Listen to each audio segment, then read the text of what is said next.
t'a demandé Pilate. Tu emportes les attributs, le manteau, le sceptre, la couronne. Mais c'est par dérision que tes bourreaux t'en ont affublé. Et pourtant, tu es là, digne, serein, royal. Le coq va chanter pour rappeler à Pierre sa faiblesse. L'esprit attend, prêt à t'accompagner. L'oiseau de l'homme est l'oiseau de Dieu. Sur la mer, toute voile dehors, flottent les pirogues indolentes. Tout est calme. La lumière n'est plus d'un sinistre matin. Elle porte déjà les couleurs du troisième jour. Point de sang, point de cri. Tu domines déjà la souffrance à venir. Tu es roi, oui, bien sûr. Mieux, tu es Dieu.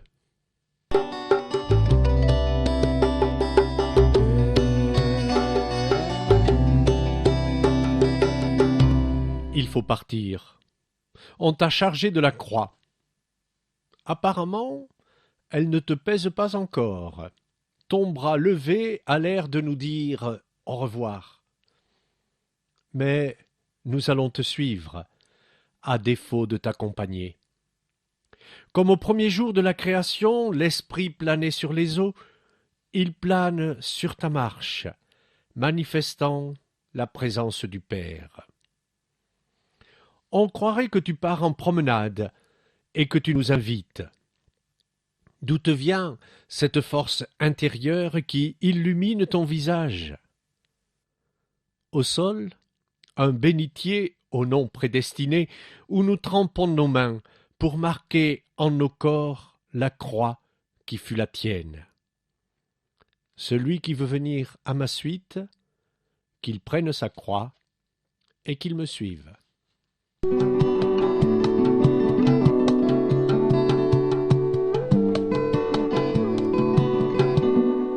Mais la route, ta route, est très dure. Tu es tombé. Les barques sont au port. Au loin, le coin de mire montre que c'est bien chez nous que passe ton chemin, et que c'est dans nos vies que tu portes ta croix.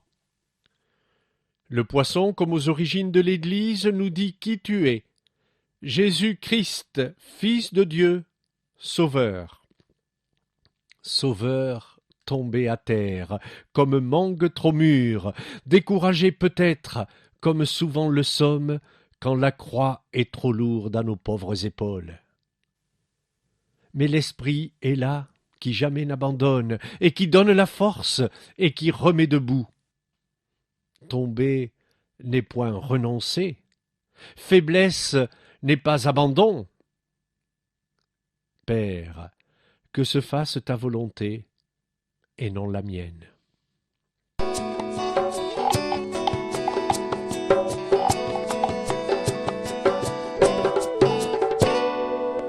Et c'est une rencontre et une annonciation.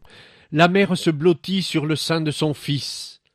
Marie ne peut comprendre, même si elle savait qu'un glaive de douleur transpercerait son âme. C'est le Fils, aujourd'hui, qui rassure et console.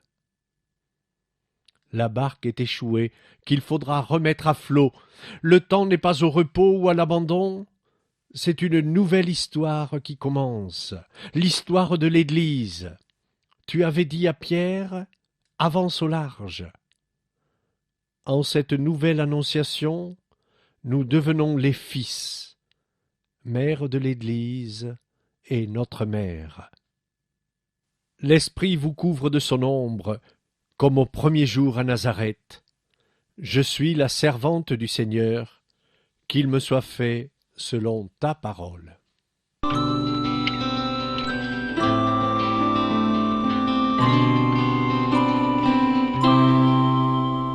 Dans l'Évangile, il s'appelle Simon, et il vient de Cyrène.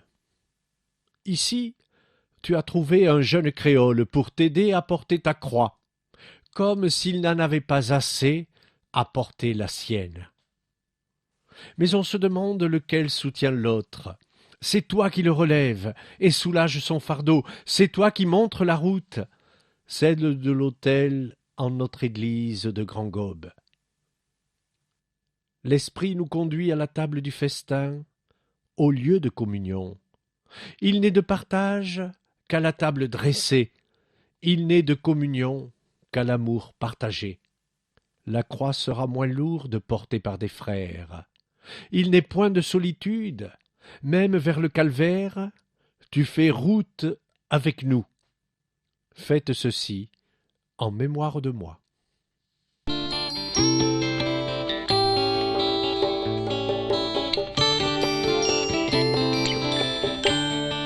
Surprise dans son quotidien, elle porte encore les bigoudis, cette jeune créole de nos villages.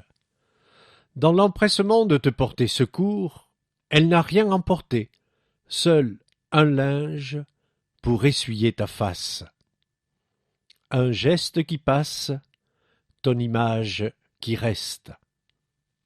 Et tu la réconfortes.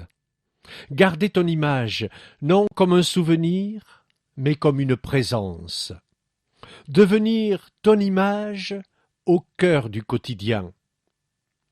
L'esprit s'est figé, il habite en nous qui par toi devenons fils du Père. Si quelqu'un m'aime, mon Père l'aimera, et nous viendrons à lui, et nous ferons chez lui notre demeure.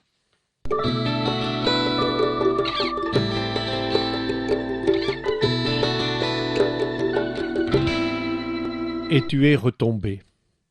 Tu es homme, et cela nous rassure. Quand Dieu se fait homme, il prend la faiblesse des hommes, leur découragement. Quand Dieu se fait homme, il ne fait pas semblant. Petit enfant pauvre dans la crèche, compagnon partageant la joie aux noces de Cana, comme la peine d'une mère effondrée aux portes de Naïm, pleurant Lazare, ton ami au tombeau. La vie est dure, insupportable pour beaucoup, et il tombe. Des papillons sont là, quelle dérision! À moins qu'ils ne soient signes de la lente métamorphose de l'homme pécheur, appelé à la gloire par la faiblesse et la grandeur de l'homme Dieu. Pour moi, quand j'aurai été élevé de terre, j'attirerai à moi tous les hommes.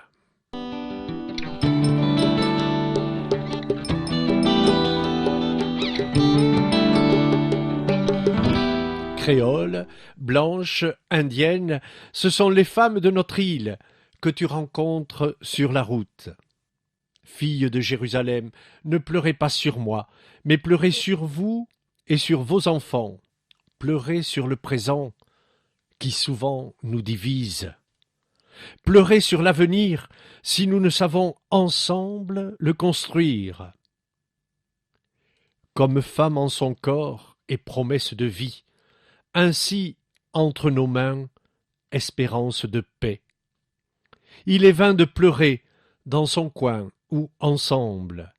Tu nous dis l'espérance et la vie et le vivre ensemble. Au-delà de la croix, tu nous dis la lumière, plus forte que les larmes, la résurrection. Celui qui croit en moi, même s'il meurt, vivra.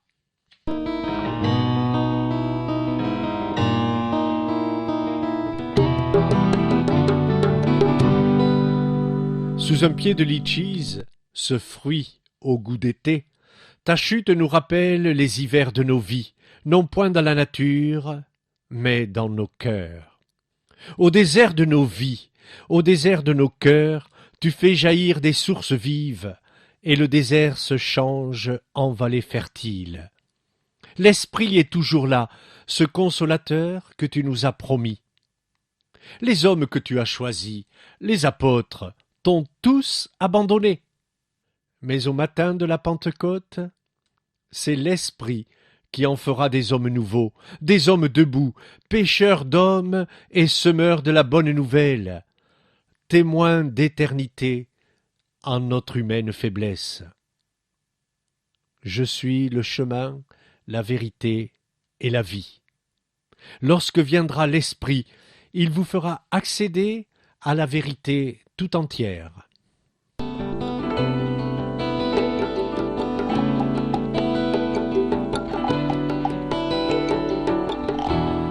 Ça n'était trop peu de te condamner et de t'humilier. Il faut encore te dépouiller, paraître nu devant les hommes, comme ultime sacrifice. Mais, comme le maïs qu'il faut dépouiller pour atteindre le grain et pouvoir le manger, tu as renoncé à toi-même pour donner ton corps à nos vies affamées, pour donner ton sang à nos soifs jamais étanchées. Car nous cherchons ailleurs et la vraie nourriture et l'efficace boisson. Nous perdons notre vie à courir à des sources taries, alors quand ta parole est la source de vie. Nous peinons pour des biens qui nous laissent la faim, alors qu'elle s'apaise en ton Eucharistie. C'est moi qui suis le pain de vie. Celui qui vient à moi n'aura plus jamais faim. Celui qui croit en moi n'aura plus jamais soif.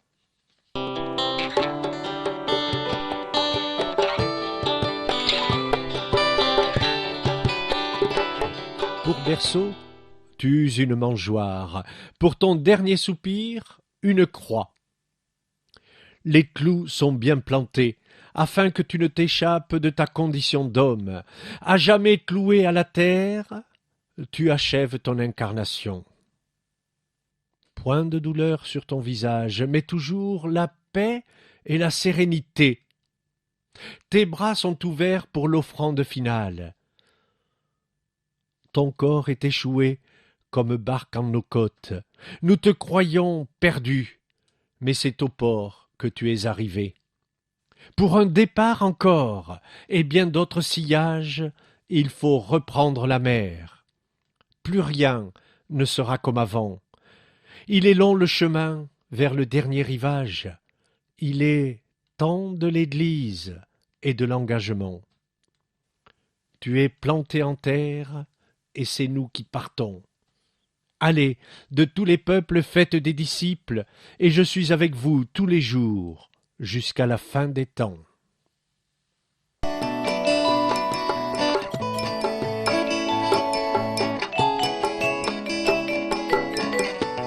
Les hommes de notre île ont planté la canne pour extraire le suc qui fait vivre le peuple.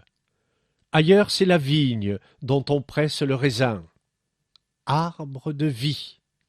Les hommes de partout ont planté croix, gibets ou piloris. Arbre de mort.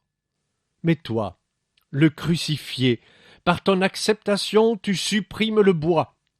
Le bois était mortel, mais c'est le fruit qui sauve. Adam est relevé, il n'est plus de fruit défendu. C'est toi qui es planté en terre, arbre de vie. Je suis la vigne, avais-tu dit. Tes bras ouverts ne sont pas du supplice, mais de l'accueil. La vie nous est rendue. Dieu rouvre les portes du jardin. Tous peuvent entrer. La mort est vaincue. Elle qui croyait gagner. Tout est accompli.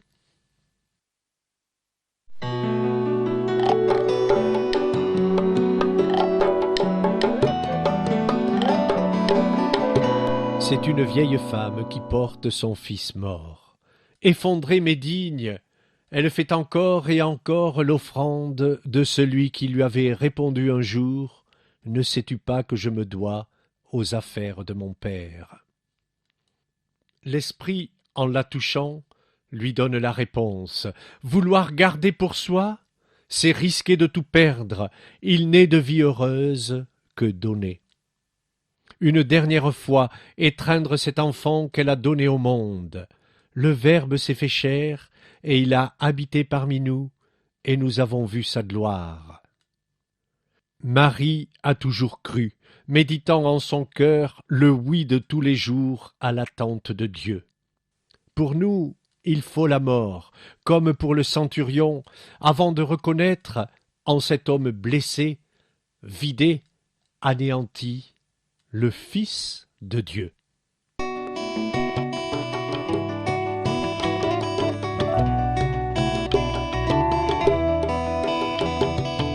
L'esprit comme ton âme remonte vers le Père. Le tombeau était prêt pour accueillir un homme. L'arbre qui est dressé est celui qui annonce la saison nouvelle. Il éclate de joie et de vie et de feu. Il n'est nulle tristesse à ton enterrement. Ceux qui te portent en terre, garçon bien de chez nous, dans la force de l'âge et gorgé de promesses, déposent ta dépouille comme on plante une graine. Le coq est revenu, et les poules aussi. Il y aura des œufs. Signe de la vie qu'aucun tombeau au monde ne pourra retenir. Si le grain tombé en terre ne meurt pas, il reste seul. Mais s'il meurt, il porte beaucoup de fruits. Tout devient lumière.